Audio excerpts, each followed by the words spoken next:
The wind moves through an abandoned courtyard, whispering between pillars carved with women's faces. Each one stares outward, eyes wide, lips parted, as though their final breath never left them.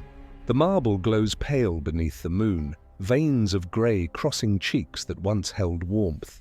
They are statues now, but something about them feels alive. No sculptor signed these works. No artist claimed them.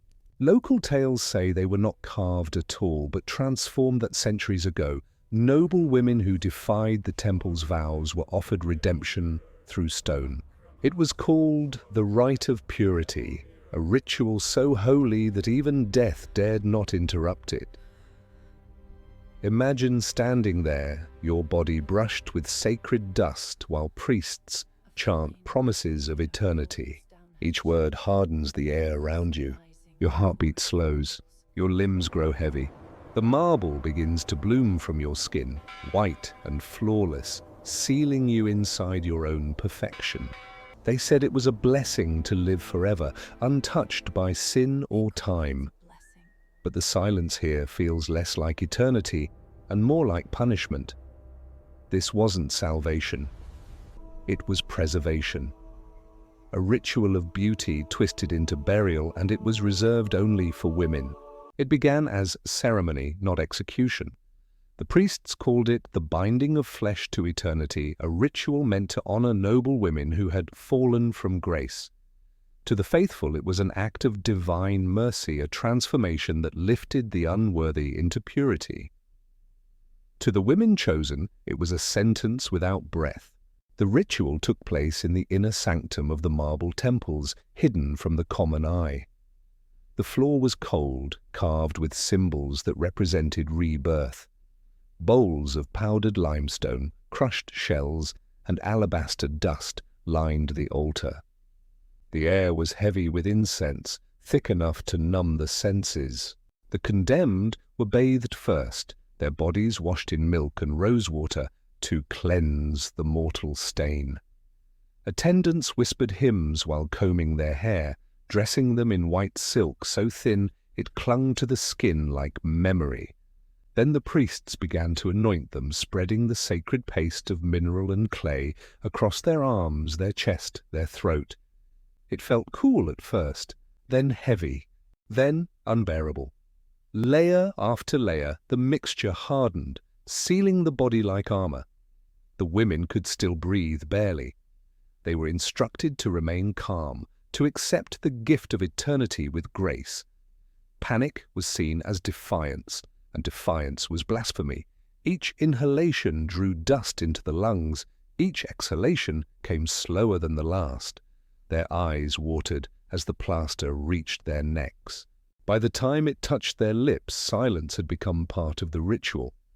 The priests chanted verses that compared stone to virtue. Stone does not lie, stone does not hunger, stone endures. Around them, acolytes carried torches, their light reflecting off faces already pale beneath the mineral crust.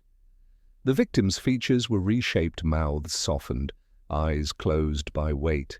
They became serene, saint-like. This was not punishment. The temple claimed it was refinement. The sinful flesh was being turned into perfection. The marble shell was said to preserve the soul, trapping it inside purity itself. To those watching, it was beautiful. To those inside, it was suffocation disguised as salvation. One story tells of Lady Thesia of the House of Oro, whose only crime was refusing to marry a noble favored by the temple. Her father begged for her life, offering gold and land. The priests accepted the offering and then declared that gold itself was her sin. She desired what glitters, the high priest said, so she shall shine forever. They began the ritual at dawn. By dusk her heartbeat was faint, her eyes unmoving. The last sound she made was a whisper so soft that the attending scribe could not write it. When her statue was revealed the next morning, the crowd fell to their knees. They said her expression was peaceful, almost divine. She stood in the Hall of Purity for 200 years before the temple burned, her face still uncracked amid the ruins. The horror of the ritual lay not only in its cruelty but in its reverence. People came to admire the dead. Parents brought their daughters to pray before the statues, to learn obedience through beauty. Artists studied the folds of the petrified robes. Poets wrote verses about the grace of stillness. Over time, no one remembered that these figures had once begged for air. They became myth goddesses of silence, icons of perfection. And yet the empire's sculptors whispered the truth among themselves. They knew real stone could never capture such detail, the subtle swelling of veins, the softness of lips. One artist confessed before his death that he could hear faint echoes within the statues when the wind passed through the temple corridors. It sounded, he said, like sighs too faint for the gods to hear. Over the centuries, the ritual evolved. When the temple's influence waned, nobles began using it privately, wealthy families turning disobedient wives or daughters into eternal guardians of their estates. They were posed at gates, balconies, gardens. Some were even gilded, their marble shells covered in gold leaf. In death, they became decoration. In silence, property. And still the story remained the same. This was purification, not cruelty. The world found comfort in the illusion of virtue. The priests continued to preach that a woman's true worth was not in her voice but in her stillness. No blade, no blood, no chaos, just beauty, controlled and preserved. But beauty can hide many things: fear, guilt, worship. The marble glistened like faith, but beneath it was decay. Flesh shriveled, bones fused to stone. Inside those immaculate forms, corruption still bloomed. They called it eternity, but eternity has a price. The priests claimed the stone purified sin, but the kings saw something far more valuable, a way to turn power into permanence. And in the hands of rulers, faith became art, and art became a weapon. No empire survives on faith alone. Behind every sacred ritual lies someone who profits from belief. When the priests of the marble temples began their rituals, kings were quick to notice the spectacle, a punishment that produced beauty, a death that inspired obedience. What ruler could resist it? The transformation of women into statues became more than religion. It became propaganda. Across the empire, marble was the language of power. Palaces glimmered with white stone floors, carved columns, and perfect symmetry. To be immortalized in marble was the highest honor reserved for gods, emperors, and heroes. But the temple found a new use for it: to immortalize obedience. Noble women who questioned authority were encased not as punishment, but as a lesson, a warning carved for eternity. The empire called it the doctrine of stillness. Priests justified it with scripture, claiming the body of a woman represented both temptation and chaos. By turning that body into stone, they said, the empire preserved balance. Kings quoted the priests to silence opposition. Sculptors, funded by the court, refined the ritual into art. Every statue became a sermon without words, a monument that taught fear in the guise of beauty.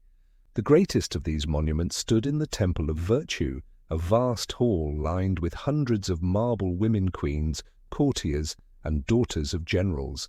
Some bowed their heads in eternal repentance, others looked skyward, their faces frozen in devotion. The priests called them the silent choir. It was said that when the wind passed through the hall, the air itself sang prayers for obedience. Visitors wept before them. Mothers whispered to their daughters, "See how peace looks." Men bowed, convinced they stood in the presence of purity. No one asked where these women came from, or what voices had been sealed behind the stone. The sculptors themselves became saints of a new order. They believed the soul fused with the marble during the ritual, granting the statue a form of divine consciousness. Some claimed they could sense warmth through the surface long after the ceremony ended. One wrote, "When the torchlight fades, their eyes follow me. But not everyone worshipped this new divinity. A few scholars saw what the empire was doing. One philosopher, whose writings were later burned, argued that the statues were not divine, but political symbols of submission. He wrote, "If beauty can be shaped by fear, then fear will forever define beauty." For his words, he too vanished. The kings used the marble women as tools of memory. Their presence rewrote history. Each statue represented not a person, but an idea: the perfect wife, the obedient queen, the faithful servant. The living were compared to them constantly. "Move with grace like the marble maidens," teachers told young girls. "Speak softly, or you will join them." In this way, the ritual survived long after the priests who invented it were dust. Over time, the temple's language spread beyond borders. Neighboring kingdoms adopted their own variations of the ritual, blending art with execution. Some encased victims in volcanic ash, others used salt to desiccate the body into stillness. All justified their methods with the same reasoning: purity must endure, even if life cannot. As centuries passed, the truth began to fracture. The marble women became myths, pain turned to poetry, terror to legend. Artists painted them as celestial muses, forgetting they were once human. Lovers left offerings of flowers at their feet. Faith had finally achieved what it desired: the erasure of suffering behind the illusion of sanctity. Yet even in silence, the statues bore witness. Their eyes, unblinking, seemed to judge the living. A few claimed that cracks appeared on the faces during storms, as if the women inside still struggled to breathe. The priests denied it, calling it blasphemy. But travelers swore that when lightning struck, the marble shimmered with veins of red. In the last years of the empire, when famine and rebellion spread, the kings turned to the ritual once more. They sought to remind the people of divine order. But something had changed. The crowds no longer prayed, they watched in quiet horror. The sight of another woman encased in stone no longer inspired reverence. It inspired rage. When the temples finally fell, their sanctuaries burned. Yet the statues remained untouched. They would not melt, they would not shatter.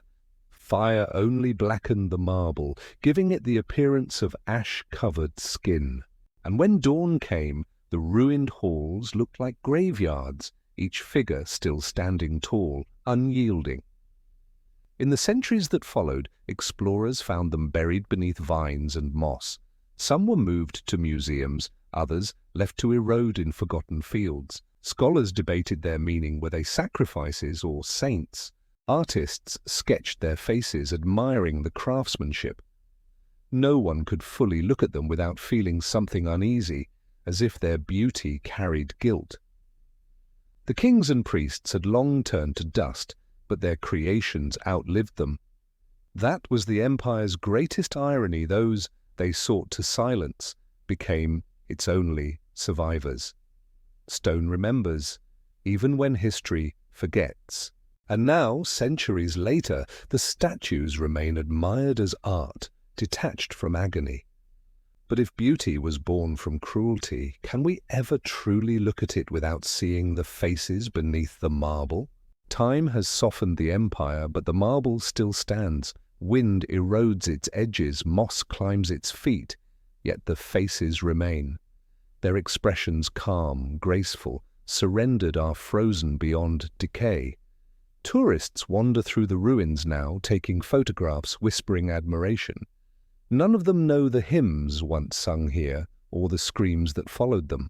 They call the statues the saints of silence, unaware that each was once a woman who dared to live differently. In galleries, they are displayed under warm light. Plaques describe them as masterpieces of early devotion, symbols of discipline and divine craftsmanship. Historians argue about the technique. Was it primitive sculpture or an early form of preservation? No one asks the simpler question: why were they all women? The priests who once justified these rituals are long dead, but their doctrine lingers in subtler ways. Today the bindings are no longer made of marble, they are expectations, appearances, roles. The same logic that silenced women in stone now praises them for composure, patience, perfection. We still teach that beauty must endure, that stillness is grace, that silence is strength. The rope became etiquette, the marble became image. Sometimes a crack appears across one of the ancient faces, a fine fracture creeping from cheek to collarbone.